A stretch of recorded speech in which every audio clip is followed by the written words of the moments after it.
Ya keçməzdən əvvəl kanala abunə olmağı və videomu bəyənməyi unutmayın. Yeni Sabah az xəbər verir ki, sabah Bakıda və Abşeron yarımadasında havanın dəyişkən buludlu olacağı, arabir tutulacağı, əsasən yağmursuz keçəcəyi gözlənilir. Lakin 23-dən 24-ünə keçən gecə və səhər yarımadanın bəzi yerlərində zəif duman, az çiskin olacağı ehtimalı var. Şimal-qərb küləyi gündüz arabir güclənəcək.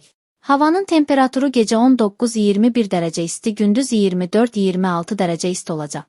Atmosfer təzyiqi 756 mm civə sütunundan 761 mm civə sütununa yüksələcək. Nisbi rütubət 60-70% olacaq. Sabah Azərbaycanın rayonlarında havanın əsasən yağmursuz keçəcəyi gözlənilir.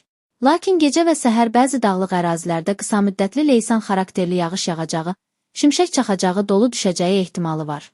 Gecə və səhər bəzi yerlərdə zəif duman olacaq.